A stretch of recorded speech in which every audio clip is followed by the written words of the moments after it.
Let's get this thing started. All right. Right. Yo, everybody. It's Robin and Clifton. Real Talk Views. We are doing our very first episode. Today we're going to be talking about fatherhood. Clifton, what's good, man? Hey, nothing much, man. We got a lot of news to talk about real quick. But I want Robin to take the floor real quick about, on some of the subjects that we've been collecting throughout the whole week. And yeah, man, I just want I'm gonna let Robin start off real quick on this. Yeah, appreciate it, Clifton, man. Yo, everybody, like me and Clifton, we were talking a few days ago, and we're like, okay, what would be a first good topic to chop things up with? And we were like, you know what, Dwayne Wade and how he's going about his son's situation.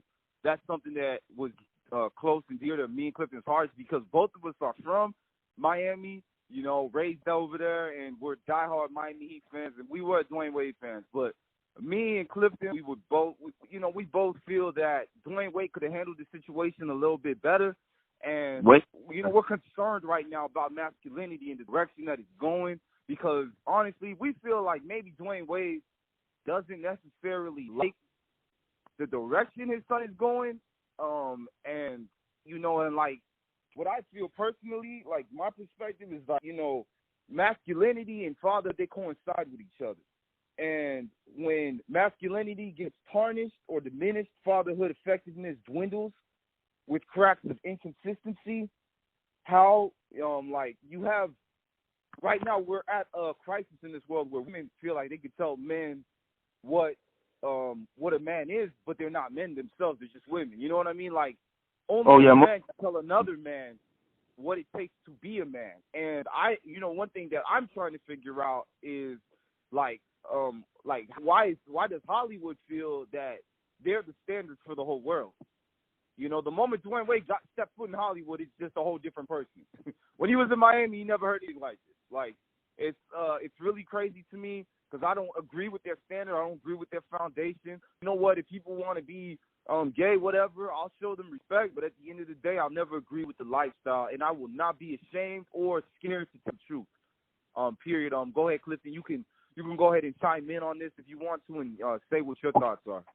So yeah, that's something I do agree with Robin. Everything he said, none of us, honestly, I really don't care if you're gay. It's the same thing how some people who are not racist or being white, they really don't care if you're black or or Latino or anything like that. It just, the fact is, when you're gay and everything, cool, just live your best life, okay? At the end of the day, but when you're trying to influence little kids at a young age, at a serious young age, that's an issue that I don't like.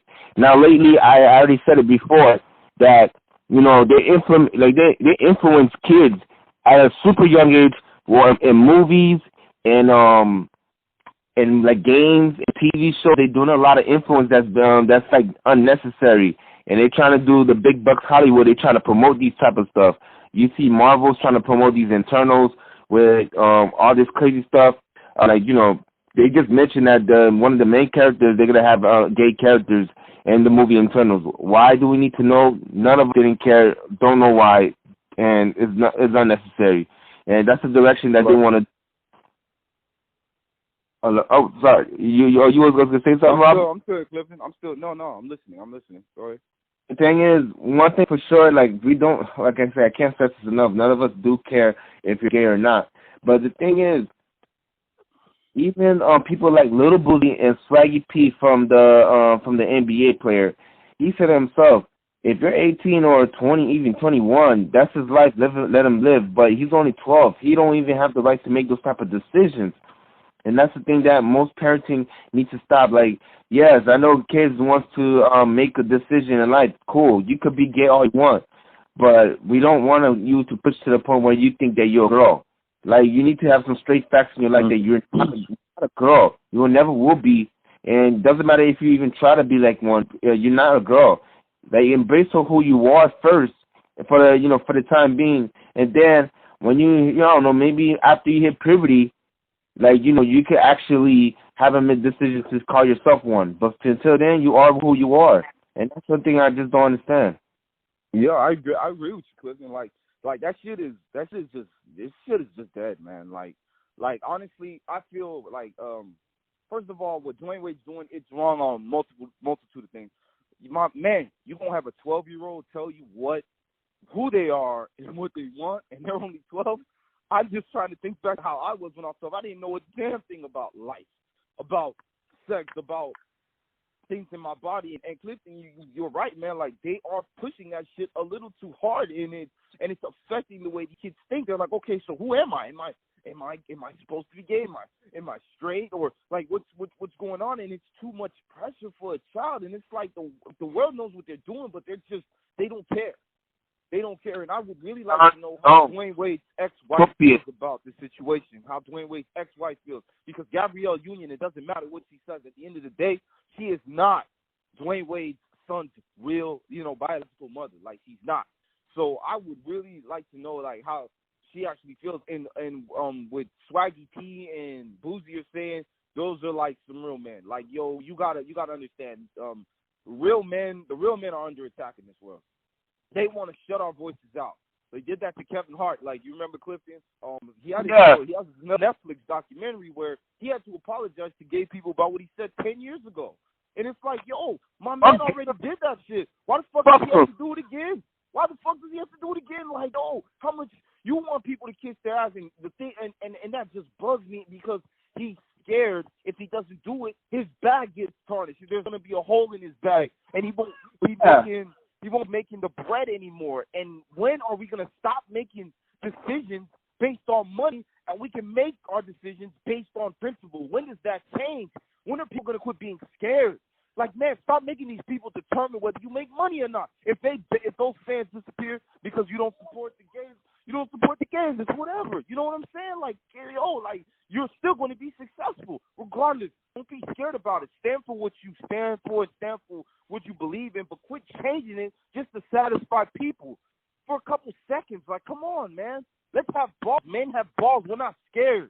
We stand up for what's right. And you believe it or not, there's some strong women that stand right beside us, kids, and they believe in what we believe in. Yeah, so, man, I've seen this on the Shade Room where you see a lot of people make comments about what they like put up of saying, trying to promote this type of agenda with Dwayne Wade his so-called daughter. And women's like, this ain't it. This ain't it. This will never be it. If you look at in Clifton, like, it's so deep, man. Like, right now, you got women who feel like they have to look like these celebrities, so they go get plastic surgeries. They got to go get their booties done, their titties done. They got to look like clowns, got to put 2 pounds of makeup on their damn face. Like, come on, man. Like, this is the crisis that we're in right now. And then you got women who feel like if they don't look like that, they might as well kill themselves, or they're ugly, their self-esteem gets shot down because we're not being realistic. We're going by, I feel bad, but this is just the truth. I'm kind of blaming Hollywood for this because Hollywood's out of control. Hollywood is out of control, man. At one